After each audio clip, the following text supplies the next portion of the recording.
सबसे कर लो प्रीत जगत में कोई नहीं पराया।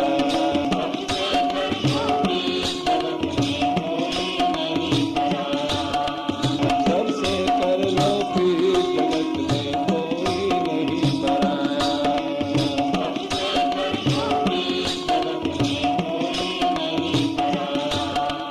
एक बाग के पुष्प है सारे एक सागर के मोती।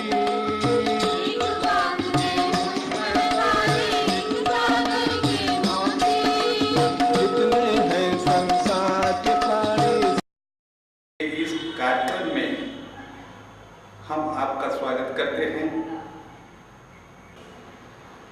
यह कार्यक्रम समाज कल्याण के लिए योग सेवा केंद्र की तरफ से प्रस्तुत किया जा रहा है।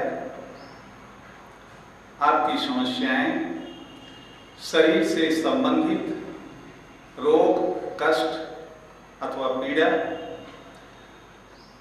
मन के तनाव, मन के रोग अथवा आध्यात्मिक चेतना से संबंधित हो सकते हैं। इन सभी समस्याओं के समाधान के लिए आप स्वयं अपनी समस्याओं का कारण खोज पाएंगे तथा उन्हें दूर कर सकेंगे। ये कार्यक्रम निस्वार्थ भाव से आपकी सेवा के लिए प्रस्तुत किया जाएगा। तो अपना ध्यान मेरी आवाज पर लगाइए, ध्यानपूर्वक मेरी बात सुनिए।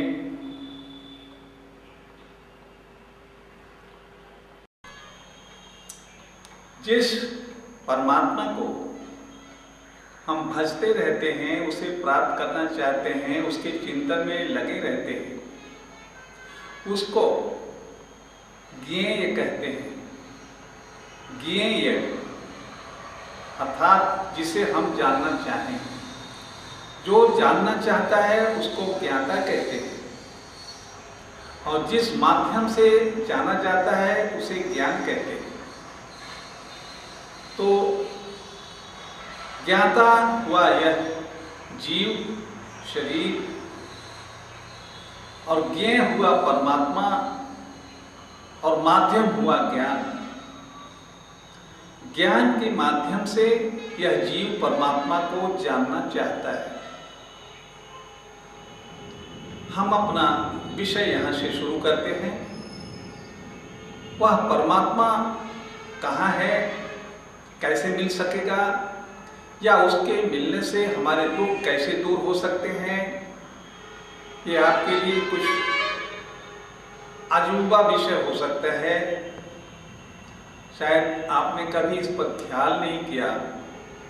थोड़ा सा ध्यान इन बातों पर यदि आप देंगे तो आपके लिए यह बहुत आसान हो जाएगा।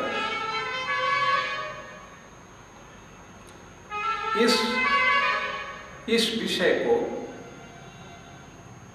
समझाने के लिए ऋषि मुनियों ने भी प्रयास किया। अपने जीवन के अनुसंधानों को गीता, वेद और अन्य शास्त्रों में इसे लिखा। यदि हम इन्हें ठीक से समझ लें, इनकी बातों को माने, तो हमें अच्छे अनुभव मिलना शुरू हो जाएंगे, हमें अनुभूतियां होना शुरू हो जाएंगी, हमारे दुख मिटना शुरू हो जाएंगे। हमारे उसके बीच का माध्यम ज्ञान है। ज्ञान के माध्यम से ज्ञाता ज्ञेय को जानना चाहता है, अर्थात परमात्मा का जीव के साथ जो रिश्ता बनता है वह ज्ञान के माध्यम से बनता है। यदि यह ज्ञान हट जाए तो जीव परमात्मा से अलग हो जाएगा। तब वह परमात्मा तीर्थ और मंदिरों में दिखेगा। जब जीव और परमात्मा का संबंध ज्ञान के माध्यम से बन जाता है, तब वह परमात्मा जीव के साथ रहता है। हम आदि से परमात्मा के विषय में जानना चाहते हैं, सत्य के विषय में जानना चाहते हैं, कोशिश में लगे हुए हैं। ऋषि मुनियों ने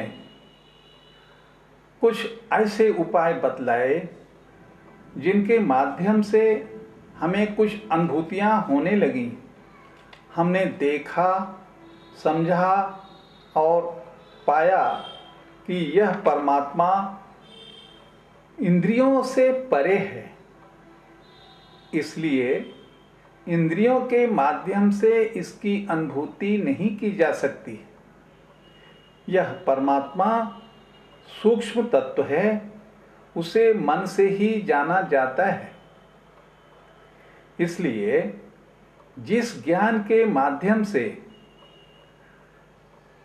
हम परमात्मा को जान सकते हैं, उस ज्ञान को प्राप्त करने के लिए भगवान श्री कृष्ण ने गीता के 13वें अध्याय में 20 साधन बतलाए।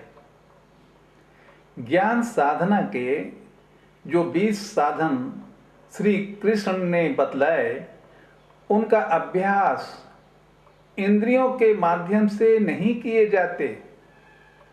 ये सभी साधन मन के द्वारा किए जाते हैं, क्योंकि परमात्मा को हम मन से ही समझ सकेंगे।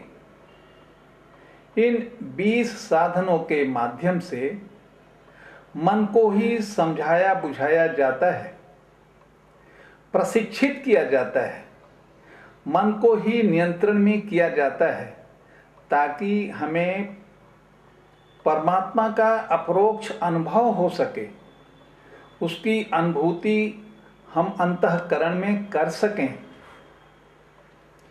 2 दिन पहले मैंने आपको अमानिता के विषय में बतलाया था कि मान सम्मान की चाह छोड़ दें। यह शिक्षा मन के लिए थी। ज्ञान प्राप्ति का दूसरा साधन बतलाया था अदम्भ। दम्भ का मतलब होता है कि तुम जो हो नहीं उसका प्रदर्शन करते हो, अपनी सामर्थ्य से ज़्यादा बोलते हो, प्रचार करते हो, अपनी हैसियत से ज़्यादा खर्च करके झूठी प्रतिष्ठा पाना चाहते हो, तो यह हुआ दंभ। ऐसा न करना, अपनी सीमा में रहना अदम्भ कहलाता है, अदम्भ कहलाता है। इस दंभ को मन में उत्पन्न होने मत देना, क्योंकि ज्ञान प्राप्ति में यह असुविधा उत्पन्न करेगी। अब यह कार्यक्रम आज का यहीं पर शेष होता है। इसका बचा हुआ भाग इसके अगले क्रम में, अगले भाग में मिलेगा। आपने अपना समय दिया, इसके लिए आप धन्यवाद के पात्र हैं। हरि ओम तत्सत।